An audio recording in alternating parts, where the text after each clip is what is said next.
Bugün masamızda toprak elementinin en sağlam, en kararlı burcu olan Boğanın fincanı var. Aşk, para, kariyer, Boğanın o meşhur bereket, güç ve kararlılık enerjisi fincana nasıl yansımış hep birlikte bakacağız. Bu sadece bir fal değil, bu Boğanın omuzlarındaki yükleri, önündeki fırsatları ve alması gereken kritik kararları gösteren bir rehberlik olacak. Hazırsanız fincanınızı açacağız ama öncelikle destemizden niyetinize kart açmak istiyorum. Boğa ve yükselen boğa niyetiyle bakalım melekler size hangi mesajları gönderiyor olacak?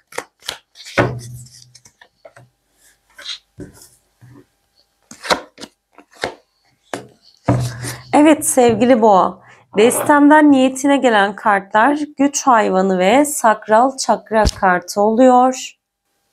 Güç hayvanı kartı şu anda görünmeyen ama seni koruyan bir ruhsal rehberin olduğunu anlatır. Zorlandığın konularda sezgilerini takip etmeni, içgüdülerine güvenmen gerektiğini söyler. Yalnız değilsin diyor sevgili boğa. Doğa ve ruhsal rehberin seni aslında yönlendiriyormuş.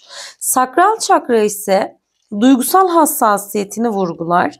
Son zamanlarda enerjilere, insanlara veya olaylara karşı daha duyarlı olabilirsin der. Bu kart kendini duygusal olarak korumanı, toksit ortamlardan uzaklaşmanı ve yaratıcılığını ifade etmen gerektiğini sana bildirir. Yani ruhun derin bir dönüşümden geçiyor. İçgüdülerine güven, seni koruyan bir güç var. Duyarlılığını bastırma. Onu rehberin olarak kullan diyor Boğa burcu. Hazırsan hemen şöyle fincanını yorumlamak istiyorum. Boğa ve yükselen boğa niyetiyle. Neyse halin çıksın falında biz de yorumlayalım bakalım. Hadi bakalım. Bugün fincan bize neler gösteriyor? Fincanın biraz böyle tabağa yapıştı gibi hissettim. Senin de gördüğün gibi bu fincan bana fal sahibinin yani sevgili boğanın dileğinin ne kadar derin ve köklü olduğunu aslında ifade ediyor. Hadi bakalım. Dilersen sen de hemen şöyle bir fincanı incele ve tabii ki ben de senin için göz gezdirip yorumlayacağım sevgili boğa burcu dostum. Evet.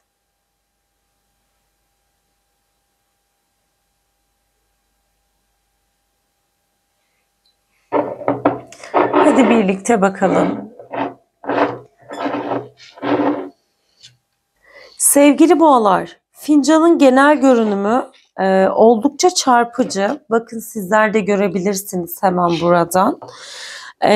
Fincanın dibinde adeta böyle bir kütle gibi. Biraz böyle hani hilale de benziyor. Bir telve kütlesi var ve böyle çökmüş kalın ve yoğun bir telve kütlesi gibi görünüyor. Burada yoğunlaşmış enerji ve büyük bir baskı var aslında.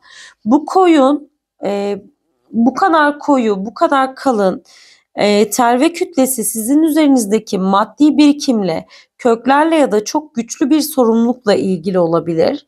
Bir varlık, para, mülk, miras ya da duygusal bir mesele yakın dönemde hayatınızda netleşmek üzere. Sizler de farkındaysanız bu dip kısım yoğun olan taraf böyle bir hilal gibi ve diğer tarafta sanki aydınlanmış gibi bir hissiyat veriyor.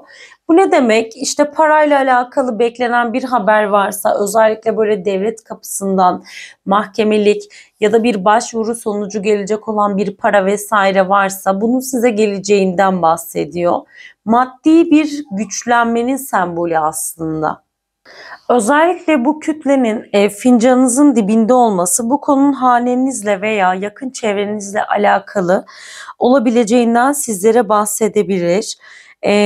Bu boğanın maddi konularda büyük bir adım atma hazırlığı içinde olduğunu da gösterebilir. Telvenin koyu rengi bu durumun ciddiyetini ve kalıcılığını da işaret ediyor aynı zamanda. O yüzden acele etmemeniz gerektiğinden sizlere bahsedebilirim. Boğa burcunun özellikle doğası gereği kararlı adımlar atması gerektiğini biliyoruz ve burada kararlı adım atın ve bu sorumluluğu en iyi şekilde yönetin mesajı da sizlere gelebilir. Evet, burada gayet ilginç figürler gözüme hitap ediyor. Burada büyük, kavisli ve böyle kütleli şekiller var. Şurada hatta adeta böyle boğa kafası gibi bir figür çıkmış. Boğanın boynuzları gibi görünen bir silüet var. Bu bizzat sizin sembolünüz olan gücü, bereketi temsil eder. Özellikle bu dönemde özgüveninin yüksek olduğu bir dönemde olabilirsin der aslında sana. Özellikle kariyerinizde rakiplerinize karşı ezici bir üstünlük kuracağınız ya da rakiplerinizin üstesinden geleceğiniz, iş hayatınızda sağlam kazançlar elde edeceğiniz bir sürecin habercisi bu. Yani bir terfi, kariyerde yükseliş, rakiplerin hakkından gelme gibi konuların gündemde olacak. Ama burada tabii ki güçlü bir enerji olmasına rağmen bir de gölge bir yan var. Tabii ki bu nedir? İnatçılık. O yüzden siz sevgili boğa burçları, bu güç sizi zafere götürecek evet, ama ilişkinizde, özel veya iş hayatınızda bir duvar örmekten kaçının.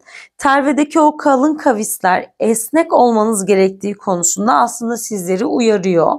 Unutmayın, gücünüzü yapıcı kullanmanız gerekiyor. Yıkıcı asla kullanmayın diyor. Burada yine böyle bir süreç gözüme hitap ediyor. Tabii ki bu süreçte arkadan konuşmalar, hani siz yükselişteyken böyle engel olmak isteyen insanlar tabii ki çevrenizde olacaktır. Ama dikkatli olduğunuz sürece her şey yoluna girecektir. Bu arada özellikle devlet kapılarıyla alakalı çok fazla konularınız gündemde olacak. Bilginiz olsun. Çünkü çok fazla böyle hilal gibi semboller görüyorum. Resmi evraklar, konular, imza işleri her şekilde gündemde olacak ama hemen altı şöyle kalp gibi bir yoldan geçiyor. Bu da ne demek? Bence sizin ruhsal benliğinize uyacak güzel haberler, güzel imzalar olacak gibi bir mesajı da getiriyor sevgili Boğa burcu. Hayırlara vesile olsun diyelim. Şimdi bu kadar koyu enerjilerin hemen karşısında da apaydınlık bir alan var sevgili Boğa burcu. Bu da senin önünde yeni temiz enerjilerin olduğundan bahsediyor. Hayatına girecek olan bir kısmeti, bir müjdeli haberi temsil ediyor bu taraf. Yoğun baskılı bir dönemin ardından gelen rahatlamayı, aydınlanmayı işaret ediyor da diyebiliriz. Özellikle bir konuda dilek tuttuğunuz ve bu dileğiniz hızlıca gerçekleşecek de diyebiliriz bu dönem için. Maddi bir sürpriz, beklenmedik güzel bir haber bu dönemde inşallah hayatınıza geliyor olarak görünüyor. Maddi fırsatlar çok yakında kapınıza özellikle çalacak diyebilirim sevgili boğa burçları. Bence fincanınız istikrar ve bereket dolu, ancak sizi yoran o kalın tel ve kütlesi hiçbir şey artık serbest bırakmamanız gerektiğini söylüyor. Para, aşk ya da kariyerle ilgili kendinizi daha fazla kasmamanız gerektiğinden bahsediyor. Bırakın evren işini yapsın. Boğanın inatçılığını kararlılığa çevirmeniz gerektiğini sizlere bildirebilirim. Burada bir kapının açılmak üzere olduğunu görüyorum. Neredeyse o kapı yarı açık olarak da görünüyor. Ve o kapıdan içeri girmeye lütfen cesaret et sevgili Boğa burcu. Bir de tabağınıza göz gezdirelim. Bakalım tabağınızdan bizler için neler çıkıyor. Evet.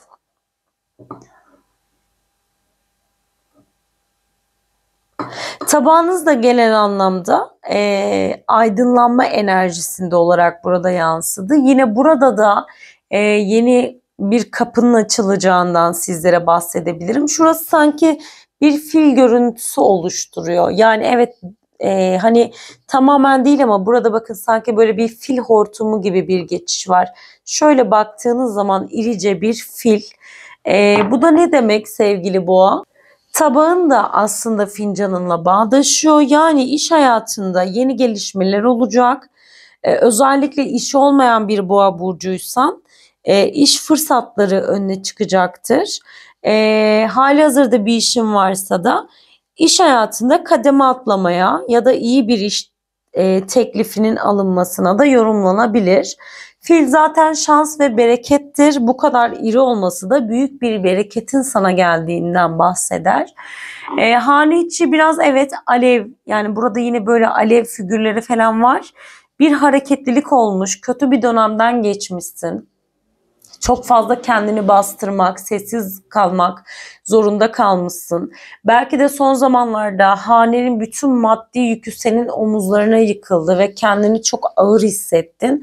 Ama haneye bu dönemde bolluğu, bereketi sen çekiyorsun. Açıkçası herkes senin nasibinden nasiplenecek sevgili boğa.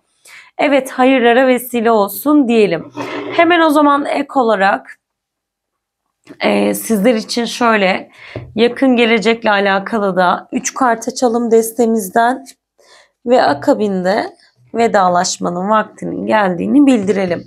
Boğa ve yükselen boğalar için bakalım yakın gelecekte hangi mesajlar geliyor? Şimdi özellikle hane içinde bir karışıklık, bir karmaşanın olduğundan bahsediyor ama bu dönem hane içi düzenden bahsediyor. Belki taşınma, belki hane içindeki kontrolü, otoriteyi yeniden ele alma, belki hane içinde bir tadilat, tamirat konuları da gündeme gelebilir diyor.